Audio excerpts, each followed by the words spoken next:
ঢাকা চট্টগ্রাম মহাসড়কে মিরসরাইয়ের পর এখানেই নামতে হবে। খৈয়াছড়া ঝর্ণা সাইনবোর্ড, ভিতরে একটু গেলেই এখান থেকে হাঁটা শুরু। পথে বিভিন্ন রকমের দোকান রয়েছে। সবচেয়ে অদ্ভুত হচ্ছে এখানে প্রবেশ ফি 20 টাকা। যা হোক, আমরা আসছি মূলত গুলিয়াখালী দেখে এখন যাচ্ছি খৈয়াছড়া। এই ট্রেকিং পথ অনেক জায়গায় খুবই রিস্কি, এরকম ধরে ধরে ধরে খুব সাবধানে উপরের দিকে যেতে হবে। যা হোক, অনেক পথ হাঁটার পর খৈয়াছড়া ঝর্ণার প্রথম ধাপের দেখা মিলল। এটা হচ্ছে খৈয়াছড়ার প্রথম ধাপ। তো এখানে আমরা না নেমে আমরা আরও উপরে যাব। ওই যে দূর পাহাড়, উপরের দিকে আমাদের যেতে হবে। এখানটা আরও অনেক বেশি রিস্কি। যা হোক, কিছুক্ষণ পর এই সুন্দরী দেখা মিলবে। পাহাড়ের গহীন অরণ্যে সবুজের মাঝে এই সৌন্দর্য যে কাউকে বিমোহিত করতে বাধ্য।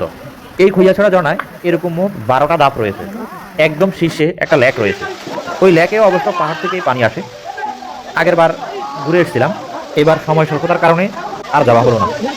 ঢাকা থেকে চট্টগ্রাম মেল ট্রেনে মাত্র 130 টাকায় সীতাকুণ্ড এসে সারাদিন সীতাকুণ্ড ঘুরতে পারেন। শুধুমাত্র দৃঢ় ইচ্ছা এবং প্রকৃতির প্রতি ভালোবাসা থাকলেই যথেষ্ট, টাকা কোনো ম্যাটার না।